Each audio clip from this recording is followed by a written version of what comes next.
Hello and welcome back to Chopping It Up. I'm your host, Lucas Parent, and we are back with another episode. We got a new segment at the end of the podcast, so stay tuned for that. But for now, let's just get into what's been going on in sports. We're not starting with the NBA today. We're starting with college football. The championship game is less than a week away, and we have Washington versus Michigan. My pick from the start was Washington because I think they have the best player in all of college football. I know that's a hot take, but Michael Penix Jr. is just electric, and I think he can really lead Washington to a title here. I think there's some deficiencies with Michigan's passing game, but for sure, Washington doesn't have those problems. They got great receivers like Roma Dunze, and I'm very excited for this game. MLB, some stuff we lost on break.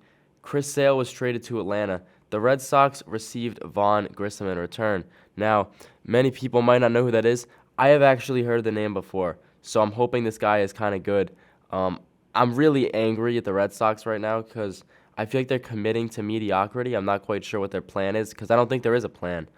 So, yeah, and they also signed Lucas Giolito.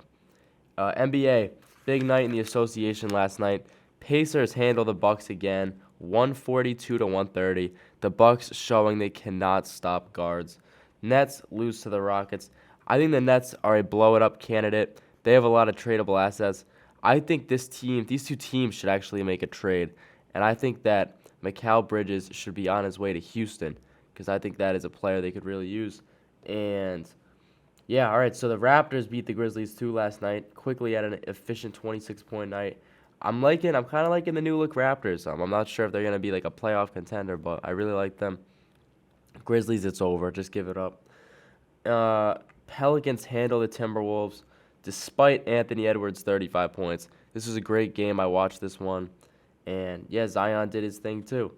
Jazz beat the Pistons 154 to 148 in extra time. Oh my goodness. Who let the Pistons score 148 points? Certainly not any good team. Kings topped the Magic in OT. Sabonis had a ridiculous box score. He had 22 points, 23 rebounds, and 12 assists. And Paulo Banchero had 43 points. Very exciting night around the association. NFL, we have a big weekend. This is the final weekend of the regular season, and there's a lot at stake. Several key games. Pittsburgh at Baltimore, key game. Houston at Indianapolis. This is a very interesting game. They're both every team in the AFC South except the Titans is up for wild card consideration and the AFC South title. My money is on Indianapolis. I think they got it. Jacksonville needs to beat Tennessee, obviously. Atlanta at New Orleans. This is also a crucial game. Rams at the 49ers. I believe the Rams have already clinched a playoff spot, so they will be starting Carson Wentz this day. And the last game, usually they put a very important game on at 8:20, the late game, the Sunday Night Football. And this year that is the Bills against the Dolphins. This is going to be an electric matchup. These teams have a lot of firepower. And my money is on Buffalo because they're fighting for life. The Dolphins have already clinched a playoff spot. The Bills can either be the 2 seed or they cannot be in the playoffs. So, yeah, that's what we got with the NFL. And next week we might have a little award show. Who knows? Josh Allen snubbed from the Pro Bowl, kind of disrespectful. But, yeah, and now let's welcome JT for our new segment. What's up, everyone? Welcome back to the pod. As you guys know, fantasy football is close to coming to an end, so I'm starting a new pod, and it's called JT's Storytime. So my story for the day is going to be me catching my monster bass. Personally, I felt like a dragon hunter that day, you know what I'm saying? It was a beast, you know? I thought I slayed the dragon, you know what let's move it on. So it was towards the end of the summer. It was downpouring. I was with my boys from the bucket. We were at our spot, you know, the secret sauce spot. You know, ain't nobody know about that spot. It's just me, my dad, and my boys. And we showed up to the spot with waiters. So it was like 55. We were obviously walking in the water with the waiters. You know, we were walking around like the lake/pond, whatever you want to call it. And it's just downpouring, like probably the worst all year. I throw my bait out, you know, it's a little creature bait, so it looks like a crayfish, you know, kind of like a little bug. I throw it out, and then I feel a little bump, and then I I yank up because obviously, I want to catch a fish.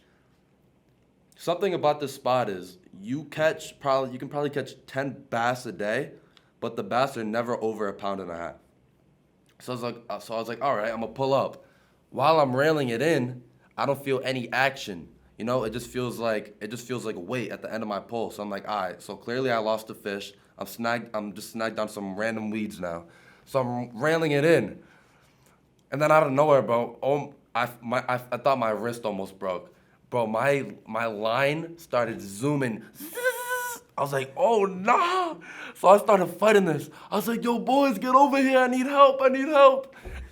And then the fish, like, eventually it came up to the water, like it was on top. And I was like, oh my God, this is a monster bass. So I gave my boys the pole, and since we're in the water, I had to walk out towards the fish because it got stuck in the lily somewhere. So I was walking out when it was downpouring in water that gets literally probably up to like 30 feet at some point. I don't know. So I'm just walking out there, and then I see the fish. I'm like, oh my gosh. I grab it by the mouth, and I hold it up like it's a trophy. I started screaming. I almost tripped in the water. Bro, it was a great day. We go to the side, like, we just walk to the side of the pond, just to, like, relax, you know what I'm saying? And I'm like, boys, take my bag real quick. Try to get the scale. I tell them exactly where the scale is, right? They're like, they give me the broken one. I'm like, bro, that's not the one. They said, that's the only one in there. I'm like, all right.